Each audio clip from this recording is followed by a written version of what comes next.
ఆంధ్రప్రదేశ్ మాజీ ముఖ్యమంత్రి వైఎస్ఆర్సీపీ అధ్యక్షుడు జగన్మోహన్ రెడ్డి గారు ఏం చేస్తున్నారు ఏంటి అనేది అర్థం కావట్లా. ముఖ్యంగా అంటే ఆయనకి సంబంధించి అనేక అవినీతి కేసులు, దాదాపు కొన్ని వేల కోట్ల రూపాయల అక్రమాస్తుల కేసులు, కొన్ని A1 A2 కేసులు, అంటే చాలా కేసులు ఉన్నాయి. అవి 30కి పైగా కేసులు ఆయన మీద ఉన్నాయంటే అవి ఏవో అని చెప్తాం. కానీ అంటే అవినీతికి సంబంధించి అక్రమంగా సంపాదన సంపాదించారని కావచ్చు, తండ్రి అధికారాన్ని అడ్డం పెట్టుకుని సంపాదించారని కావచ్చు, అనేక కేసులు ఆయన మీద ఉన్నాయి. అయితే ఆయన గురించి తెలిసి కూడా ఆంధ్రప్రదేశ్ ప్రజలైతే మరిది ఎందుకు నమ్మారు ఏంటి అనేది తెలియదు. కానీ 2019లో అయితే ఆయనకి మంచి మెజారిటీ ఇచ్చి గెలిపించిన మాట అయితే అందరికీ తెలుసు. అయితే 2024లో ఎందుకు ఓడిపోయారు అనేది జగన్మోహన్ రెడ్డి గారు ఎందుకు గ్రహించట్లేదు? ముఖ్యంగా జగన్మోహన్ రెడ్డి గారికి తెలియట్లేదా? కనీసం ఎవరు చెప్పట్లేదా? ఆయన మాటలు కావచ్చు, ఆయన మంత్రుల మాటలు కావచ్చు, ఎమ్మెల్యేల మాటలు కావచ్చు, ఏది పడితే అది మాట్లాడితే ప్రజలు తిరస్కరించే పరిస్థితి వచ్చింది. కాబట్టి వాళ్ళు ఇంట్లో కూర్చోవాల్సిన పరిస్థితి వచ్చింది. ఆంధ్రప్రదేశ్లో ముఖ్యంగా అసెంబ్లీలో కనీసం ప్రతిపక్ష పాత్రకు కూడా ప్రజలు ఇవ్వలేదు. అంటే మన స్థాయి ఏంటి, అసలు ఎందుకు ఎంత దిగజారిపోవాల్సి వచ్చింది, 151 స్థానాల నుంచి 11 స్థానాలకి ఎందుకు పడిపోవాల్సి వచ్చింది అనేది ఎందుకని వాళ్ళు తెలుసుకోలేకపోతున్నారు. మళ్ళీ అదే తప్పు ఎందుకు చేస్తున్నారు అంటే వాళ్ళ స్వభావం అదే, వాళ్ళ మనస్సు ఎప్పుడూ కూడా దాని మీదే ఉంటుంది, వాళ్ళ స్టాండ్ ఎప్పుడు కూడా ఒకటే. కానీ ప్రజలే పిచ్చోళ్ళు అయ్యారు. 2019 నుంచి 2024 వరకు ప్రజలు తెలుసుకోలేకపోయారు. 2024 ఎలక్షన్స్కి మాత్రం తెలుసుకున్నారు.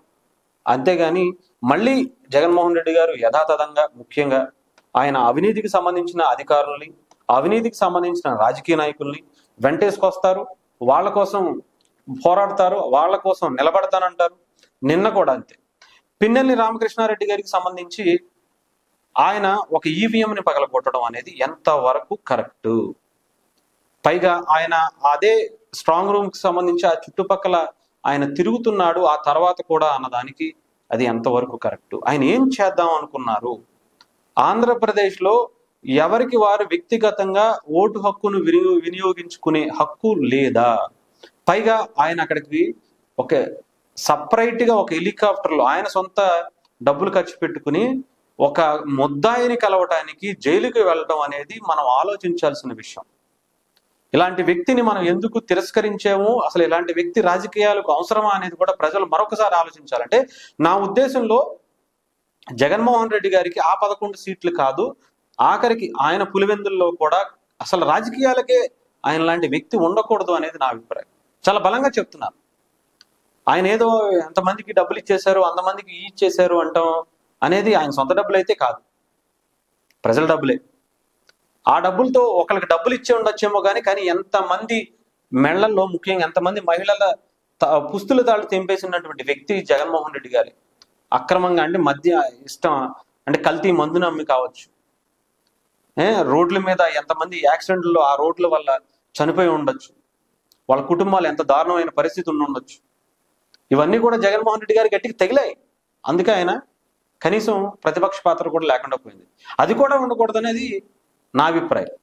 ఎందుకంటే జగన్మోహన్ రెడ్డి గారు చాలా క్లియర్గా ఒక వ్యక్తిని, అనంతబాబు అనే ఒక ఎమ్మెల్సీ వ్యక్తి వాళ్ళ కార్ డ్రైవర్ని చంపేసి వాళ్ళ ఇంటికి డోర్ డెలివరీ చేసి జైలుకి వెళ్ళి ఆ జైలు నుంచి మళ్ళీ అంటే ఆ చంపటాన్ని కూడా చాలా గ్రాండ్గా సెలబ్రేట్ చేసుకుని వచ్చినటువంటి వ్యక్తుల్ని మళ్ళీ ఆయన భుజం మీద చేయి వేసి ఆయన ఏదో సాధించాడు అన్నట్టుగా ఆయనతో మాట్లాడుతుంటే, అలాంటి వ్యక్తిని ప్రోత్సహించినటువంటి సీఎంగా ఆయన, గత మాజీ సీఎంగా అసలు ఎలా ప్రజలు తీసుకుంటారు, ప్రజలు ఎలా ఆలోచిస్తున్నారు? అలాంటి క్రూరత్వం కలిగిన మనిషిని ఎలా యాక్సెప్ట్ చేశారు అనేది నిజంగా 2019 నుంచి అర్థం కాలేదు. కానీ ఇప్పుడు కూడా అర్థం అవట్లా. రాయలసీమకు సంబంధించి ముఖ్యంగా పులివెందుల మనుషులు కూడా, పులివెందుల ప్రజలు కూడా ఈసారి మెజారిటీ 100% తగ్గించేశారు. కానీ అది కూడా అసలు వద్దు అనేది మా అభిప్రాయం. వాళ్ళు కూడా జగన్మోహన్ రెడ్డి గారిని, ముఖ్యంగా రాజశేఖర రెడ్డి గారు అంటే వేరు, ఆయన ఆలోచనలు వేరు, ఆయన ఉన్నతమైనటువంటి వ్యక్తిత్వం గల మనిషి. అందరినీ ఆయన ఏదైనా చేయను, ఆయన అధికారాన్ని అడ్డం పెట్టుకుని జగన్మోహన్ రెడ్డి గారినే వాళ్ళని సంపాదించుకుని ఉండొచ్చేమో, కానీ రాజశేఖర రెడ్డి గారి మీద ఒక మంచి పాజిటివ్ ఒపీనియన్ ఉండేది. కానీ జగన్మోహన్ రెడ్డి గారి వల్ల రాజశేఖర రెడ్డి గారికి కూడా చెడ్డ పేరు వచ్చింది. నిజంగా చెప్తున్నానుగా, ఒక సొంత తల్లిని, సొంత చెల్లిని, ఒక చెల్లిని అయితే మెడ పట్టుకుని చంపేస్తానన్నట్టు మీదకి వెళ్ళిపోయి గోడకు గుద్దేస్తే అలాంటి వ్యక్తిని నిజంగా ఎలా ఆహ్వానిస్తారు? ఒక తల్లిని అంటే నేను నీ దగ్గర ఉన్నాను బాబాయ్, ఆంధ్రప్రదేశ్లో ఉంటే నా పరిస్థితి ఏంటో తెలియదు, లాస్ట్ ఎలక్షన్స్కి బాబాయ్ చనిపోయాడు, అంత ముందు ఎలక్షన్స్కి నాన్న చనిపోయాడు, ఇప్పుడు నన్ను రమ్మంటున్నావు, నా పరిస్థితి ఏంటో అని చెప్పి భయపడి వేరే దేశం వెళ్ళిపోయి ఉన్నటువంటి తల్లిని, అలాంటి భయభ్రాంతులకు గురి చేసినటువంటి జగన్మోహన్ రెడ్డి గారిని మనం ఎంతవరకు సమర్థించాలి అనేది ఆలోచించాల్సిన విషయం. రాజకీయంగా ఇలాంటి వ్యక్తులు ఉండాలా లేదా అనేది కూడా ప్రజలు మరొక్కసారి, అసలు ఇలాంటి వ్యక్తులు రాజకీయాలకి చుట్టుపక్కల కూడా ఉండకూడదు అనేది చాలా మంది అభిప్రాయం. డెఫినెట్గా, ఎందుకంటే మనం చూసాం, ఓ పక్క కరోనా టైంలో మాస్కులు లేవేంటి అని అడిగినటువంటి వ్యక్తిని పిచ్చోడిని చేసి చంపేశారు. గంజాయి ప్రతి పల్లెటూరులో, అంటే యువత చదువుకోవడానికి బయటికి వెళ్లాల్సిన యువత, సంపాదించి ఇంటికి వచ్చి వాళ్ళని కుటుంబాన్ని చూడాల్సిన యువత, వాళ్ళకి ఉద్యోగాలు లేక, పనులు లేక, కంపెనీలు లేక, బయటికి వాళ్ళకి ఏం చేయాలో తెలియక గంజాయి ఈజీగా అమ్ముకుంటూ అది తినుకుంటూ మళ్ళీ ఇంట్లోకి వచ్చి అలా పడిపోయి ఉంటుంటే తల్లిదండ్రులు ఏం చేయాలో తోచనటువంటి పని. ఆ క్షోభ అంతా, ఆ బాధ అంతా నిజంగా ఆ తల్లిలో ఉసురులే నిజంగా జగన్మోహన్ రెడ్డి గారు తగిలాయి, చాలా బలంగా తగిలాయి. కానీ ఇంకా తగలాలి, అలాంటి వ్యక్తి ఉండకూడదు. అందుకేనేమో నిజంగా పవన్ కళ్యాణ్ గారు అంత బలంగా, ఎంత అగ్రెసివ్గా చెప్పారంట, అమ్మో అసలు వద్దు, ఇలాంటి వ్యక్తి వద్దు, ఆయనకు సింగిల్ గా వెళ్తే అదే 20 సీట్లు వస్తాయని తెలిసి కూడా అయినా సరే ఆయన ఎక్కడ వదల్లా, లేదు మనం కలిసి వెళ్లాల్సిందే అని చెప్పి బీజేపీని, టీడీపీని కలిసి ఒక తాటిపైకి తీసుకొచ్చి, బీజేపీ వద్దంటున్నా సరే మళ్ళీ ఆయన తిట్లు తినైనా సరే మళ్ళీ ఒక తాటిపైకి తీసుకొచ్చి వెళ్ళింది ఎందుకో అనిపించింది. ఆంధ్రప్రదేశ్ యువత భవిష్యత్తు, రేపటి తరం అనేదే జగన్మోహన్ రెడ్డి గారి దాంట్లో ప్రశ్నార్థకం అయిపోతుంది అనే ఆలోచనతోనే చేశారనిపిస్తుంది. ఎందుకంటే ఆయనకి ముందే తెలిసి ఉండొచ్చు, తెలిస్తేనే కదా 30,000 మందికి పైగా ఆడవాళ్ళు అదృశ్యమయ్యారు అని చెప్పినటువంటి వ్యక్తి.